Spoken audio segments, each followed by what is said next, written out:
अस्सलाम वालेकुम वरहमतुल्लाहि वबरकातुहू। उम्मीद है कि सब बच्चे खैरियत से होंगे। प्यारे बच्चों, हमने जमात नाम की उर्दू की किताब से तदरीस का जो सिलसिला शुरू किया है, उसमें से हम सबक हिजरत नबी सल्लल्लाहु अलैहि वसल्लम पढ़ रहे हैं। हमने सबक हिजरत नबी सल्लल्लाहु अलैहि वसल्लम की बुलंदखानी की है, मश्की सवालात और खुलासा भी हम पढ़ चुके हैं। आज हम सबक हिजरत नबी सल्लल्लाहु अलैहि वसल्लम के इक्तिबास की तशरीह पढ़ेंगे। बोर्ड के इम्तिहान में 10 नंबर का एक सवाल पैराग्राफ की तशरीह का होता है। इस सवाल में 2 पैराग्राफ शामिल होते हैं। जमात नाहम में इन पैराग्राफ की सियाको सबाक के हवाले से तशरीह करनी होती है। बाज़ दफ़ा सवाल में हल्लुगात और हवालाजात का मुतालबा भी किया जाता है, लिहाजा में हवालाजात और हल्लुगात की मदद से सियाको सबाक का हवाला देते हुए बिल्कुल दुरुस्त पैटर्न के मुताबिक आपको तशरीह करवाऊंगी। आइए सबक हिजरत नबी सल्लल्लाहु अलैहि वसल्लम की मश्क में दी गई पैराग्राफ की तशरीह करते हैं।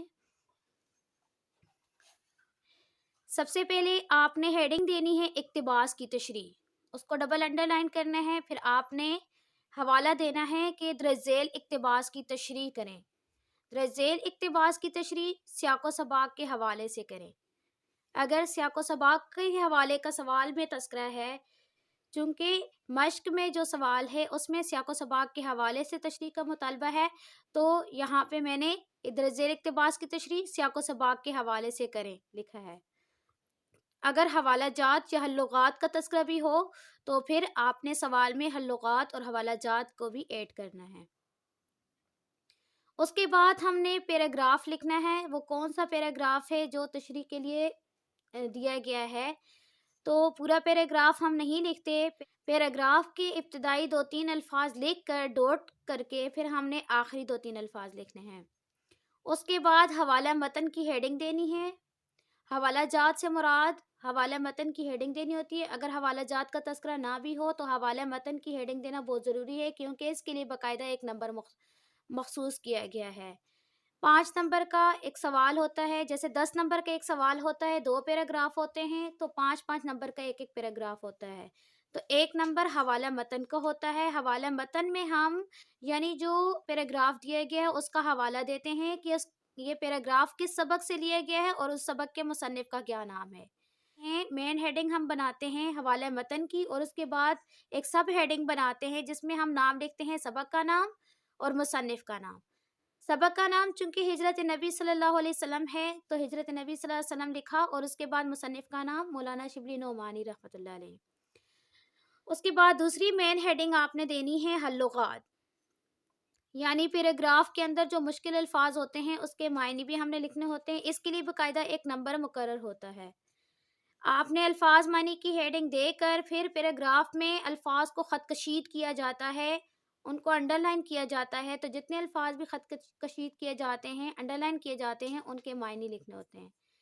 इस पैराग्राफ में जो मुश्किल अल्फाज थे वो एक है बिस्तर ख्वाब, सोने की जगह पलंग, कत्ले गाह, कत्ल करने की जगह, फर्शे गुल, फूलों की सेज, हिजरत, वतन छोड़ना, फाते खैबर, खैबर फतह करने वाला। चूँकि इस पैराग्राफ में ये वाले तमाम मुश्किल अल्फाज शामिल थे तो इन अल्फाज के मायने लिखे। ये वही पैराग्राफ है जिस पे नबी करीम सल्लल्लाहु अलैहि वसल्लम ने हज़रत अली रज़ी अल्लाह अन्हु को बुलाकर और अमानतें उनके हवाले करने का तज़किरा किया, और साथ में फरमाया कि मुझको हिजरत का हुक्म हो चुका है, मैं मदीने रवाना हो जाऊंगा और तुम मेरे पलंग पर मेरी चादर ओढ़कर सो रहो। सुबह को सबकी अमानतें वापस देकर आ जाना। इसके अलावा हज़रत अली रज़ी अल्लाह अन्हु का ये इस पैराग्राफ में तज़किरा था कि हज़रत अली रज़ी अल्लाह अन्हु जानते थे कुरैश के इरादे से और वो ये भी जानते थे कि आज रात कुरैश नबी करीम सल्लल्लाहु अलैहि वसल्लम के इस बिस्तर पर हमला करेंगे। तो ये कत्ले गाह था, लेकिन हज़रत अली रज़ी अल्लाह अन्हु के लिए कत्ले गाह फर्शे गुल था। तो इस पैराग्राफ में जितने भी तमाम मुश्किल अल्फाज आए उनको उनके मायने लिखे। उसके बाद फिर सियाको सबाक का हवाला देना है, चूँकि सवाल में सियाको सबाक के हवाले से तशरीह करने का मुतालबा है, तो हमने सियाको सबाक की हेडिंग देनी है। सियाको सबाक का भी बाकायदा एक नंबर मुकर्रर किया गया है। सियाको सबाक क्या होता है, सबसे पहले इस बारे में बात करते हैं। सियाको सबाक में हम लिखते हैं कि सबक क्या है और सबक में क्या है। यानी सबक के हवाले से बताते हैं, सबक के बारे में बताते हैं कि सबक सिन्फ़ अदब के लिहाज से क्या है, ये कहाँ से लिया गया है, इसको किसने लिखा है, इसमें और सबक में क्या है, फिर उसमें ये बयान किया जाता है कि इसमें क्या बयान किया गया है। तो इस तरह इस तारीफ़ को मद्देनज़र रखते हुए कि सबक क्या है, सबक में क्या है, यानी सियाक़ व सबाक़ में हम 2 चीज़ें लिखते हैं, सबक क्या है और सबक में क्या है। तो इस चीज़ को मद्देनज़र रखते हुए सबक हिजरत नबी सल्लल्लाहु अलैहि वसल्लम की मश्क में दिए जाने वाले पैराग्राफ का सियाक़ व सबाक़ कुछ इस तरह से होगा कि सबक हिजरत नबी सल्लल्लाहु अलैहि वसल्लम सिन्फ़ नसर के लिहाज से सीरतुन नबी है। क्योंकि ये सीरतुन नबी किताब से लिया गया है, तो इसलिए ये सीरतुन नबी है। जो मौलाना शिबली नोमानी की किताब सीरतुन नबी से लिया गया है, यानी एक इन्फॉर्मेशन हमने सिन्फ़ नसर के हवाले से बताई, ये सबक के हवाले से एक्स्ट्रा इन्फॉर्मेशन होती हैं, मज़ीद मालूमात होती हैं जो हम लिखते हैं, जिससे पता चलता है कि बच्चे को सबक पढ़ने के साथ-साथ इसके सबक के बारे में भी मालूमात हैं कि इस सबक में मौलाना शिबली नोमानी ने नबी करीम सल्लल्लाहु अलैहि वसल्लम की मक्का से मदीना की तरफ हिजरत करने का वाक़या बयान करते हैं। यानी पहले हमने ये बताया कि सबक क्या है। सबक सिन्फ़ नसर के लिहाज से सीरतुन नबी है। ये मौलाना शिबली की किताब सीरतुन नबी से लिया गया है। और फिर हमने ये बताया सबक में क्या है, तो सबक में चूँकि हिजरत का वाक़या बयान है, तो हम इसको लिखेंगे कि इस सबक में मौलाना शिबली रहमतुल्लाह अलैह ने नबी करीम सल्लल्लाहु अलैहि वसल्लम की मक्का से मदीना की तरफ हिजरत करने का वाक़या बयान किया है। नबी करीम सल्लल्लाहु अलैहि वसल्लम ने नबूवत के 13वें साल अल्लाह ताला के हुक्म से दीन हक़ की सरबुलंदी के लिए मदीना की तरफ हिजरत की। यानी हम ये इसका सबब बताते हैं कि आप सल्लल्लाहु अलैहि वसल्लम ने हिजरत क्यों की। फिर इस हिजरत की वजह से आप सल्लल्लाहु अलैहि वसल्लम को जो तकालीफ का सामना करना पड़ा उसका तज़किरा करते हैं। जैसे दुश्मनाने इस्लाम ने इस्लाम को मिटाने के लिए आप सल्लल्लाहु अलैहि वसल्लम को नऊज़ुबिल्लाह कत्ल करने का मंसूबा बना लिया। नबी करीम सल्लल्लाहु अलैहि वसल्लम के पास बहुत सारी अमानतें मौजूद थी, तो आप सल्लल्लाहु अलैहि वसल्लम ने अपने पास मौजूद अमानतें हज़रत अली रज़ी अल्लाह अन्हु के हवाले की और अल्लाह ताला की मदद से और अल्लाह ताला की मदद से हिजरत के लिए रवाना हुए। चूँकि जो तशरीह तलब पैराग्राफ है, उससे पहले जो बात बयान की जा रही है, वो यहीं तक है। तो तशरीह तलब पैराग्राफ यानी जो पैराग्राफ तशरीह के लिए दिए गए, उससे पहले जितनी भी बात सबक में बयान की गई हो, तो सियाक़ व सबाक़ में हम उसका भी मुख्तसरन हवाला देते हैं। फिर उसके बाद आपने चूँकि तशरीह तलब पैराग्राफ से पहले जो बात है, वो हिजरत के रवाना होने तक है। उसके बाद फिर ये तशरीह तलब पैराग्राफ सबक में बयान किया गया है, तो हम आखिर में एक जुमला लिख लेंगे। तशरीह तलब पैराग्राफ में इसी मौक़िफ़ को या इसी बात को ज़ेर बेस लाया गया है। यानी इस जुमले के ज़रिए से हम सियाक़ व सबाक़ को अगले तशरीह के पैराग्राफ के साथ जोड़ देंगे। तशरीह है, फिर उसके बाद आपने तशरीह की हेडिंग देनी है, उसको डबल अंडरलाइन करना है। तशरीह शुरू करने से पहले आपने सबसे पहले ये बताना है कि तशरीह तलब पैराग्राफ सबक के किस हिस्से से लिया गया है। इससे मालूम होता है कि बच्चे को सबक के तमाम वाक़यात की तरतीब मालूम है। तशरीह तलब पैराग्राफ सबक के करीबन शुरू से अख़ज़ किया गया है। मौलाना शिबली रहमतुल्लाह अलैह ने हिजरत मदीना के वक़्त हज़रत अली रज़ी अल्लाह अन्हु के अमीन मुकर्रर होने और नबी करीम सल्लल्लाहु अलैहि वसल्लम के साथ उनकी मोहब्बत और अक़ीदत को बयान करते हैं।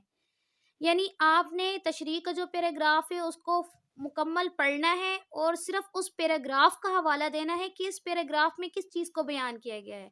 मुकम्मल सबक का हवाला हमने सियाक़ व सबाक़ पे देना है कि मुकम्मल सबक में क्या बयान किया गया है।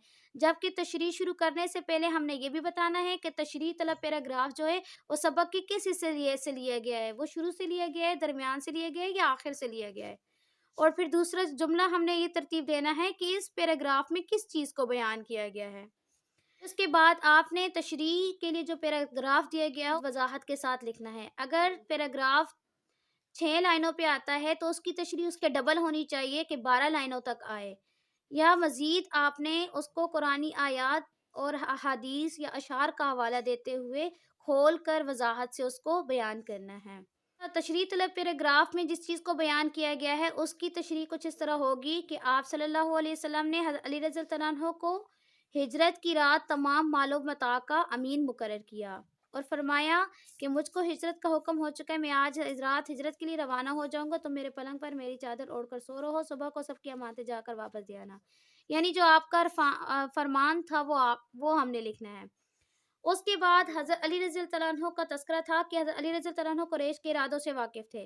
तो इसको हम इस तरह लिखेंगे कि हज़रत अली रज़ी अल्लाह अन्हु जानते थे कि कुरैश नबी करीम सल्लल्लाहु अलैहि वसल्लम को कत्ल करने का इरादा रखते हैं اور ہجرت کی رات انہوں نے نبی کریم صلی اللہ علیہ وسلم پر حملہ کرنا ہے، لہٰذا اس رات آپ صلی اللہ علیہ وسلم کا پلنگ بستر خواب جو تھا وہ آپ صلی اللہ علیہ وسلم کا پلنگ تھا، تو یہاں پہ ہم اس کا لفظ نہیں بلکہ لفظ کا معنی ایڈ کریں گے کہ اس لہٰذا اس رات آپ صلی اللہ علیہ وسلم کا پلنگ قتل گاہ کی مثل تھا، یعنی ایک قتل گاہ تھا، ایک ایسی جگہ تھی جہاں پہ قتل ہونے والا تھا۔ اس بستر پر رات گزارنا موت کو گلے لگانے کے مترادف تھا، لیکن خیبر کو فتح کرنے والے بہادر اور جیالے جواں یعنی فاتح خیبر، خیبر کو فتح کرنے والا یہ لقب ہے حضرت علی رضی اللہ عنہ کا، تو پہلے لقب کو بیان کرتے ہوئے ان کا نام لکھا کہ حضرت علی رضی اللہ عنہ کے لیے آپ صلی اللہ علیہ وسلم کا پلنگ قتل کی جگہ نہیں تھی، بلکہ یہاں مولانا شبلی رحمۃ اللہ علیہ حضرت علی رضی اللہ عنہ کی اطاعت و فرمانبرداری کو بیان کرتے ہیں کہ خطرے کے باوجود انہوں نے نبی کریم صلی اللہ علیہ وسلم کے حکم کو بسر و چشم تسلیم کیا۔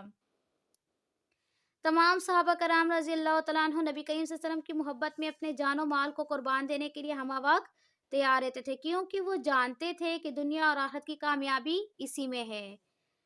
تو اس بارے میں قرآن مجید میں اللہ تعالیٰ کا ارشاد بھی ہے کہ اگر تم اللہ تعالیٰ سے محبت رکھتے ہو تو میرا اتباع کرو، میرا اتباع کرو یعنی نبی کریم صلی اللہ علیہ وسلم کا۔ یہاں نبی کریم صلی اللہ علیہ وسلم اپنی طرف اشارہ کرتے ہوئے فرما رہے ہیں کہ اگر تم اللہ تعالیٰ سے محبت رکھتے ہو تو میرا اتباع کرو، پھر کیا ہوگا؟ اللہ تعالیٰ بھی تم سے محبت رکھے گا اور تمہارے گناہوں کو بخش دے گا۔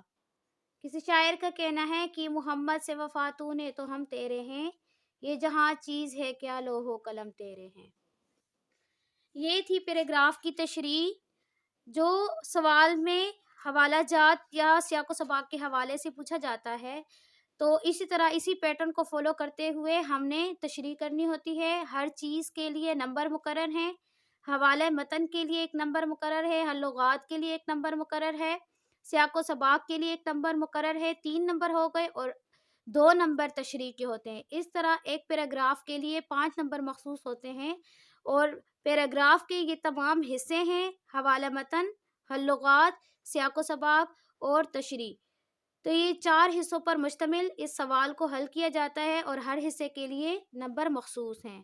آپ نے اسی پیٹرن کو فالو کرتے ہوئے پیراگراف کی تشریح کو اپنے پاس نوٹ کر لینا ہے اور اس کو یاد کر لینا ہے۔ پیارے بچوں، آج ہمارا سبق ہجرت نبی صلی اللہ علیہ وسلم مکمل ہو چکا ہے۔ ہم نے سبق ہجرت نبی صلی اللہ علیہ وسلم کی بلند خوانی کی ہے۔ پہلے ہم نے مصنف کا تعارف پڑھا، پھر ہم نے بلند خوانی کی، مشقی سوالات حل کیے، اس سبق کا خلاصہ لکھا اور اس کے بعد پیراگراف کی تشریح کی ہے۔ امید ہے کہ سارے بچے اس سبق کو اچھی طرح سے سمجھ چکے ہوں گے اور اس سبق کے ہر حصے کو اچھی طرح سے سمجھ کر یاد کریں گے۔ پیارے بچوں، اگر ویڈیو پسند آئے تو لائک کریں، اپنے کمنٹس شیئر کریں اور چینل کو سبسکرائب کریں۔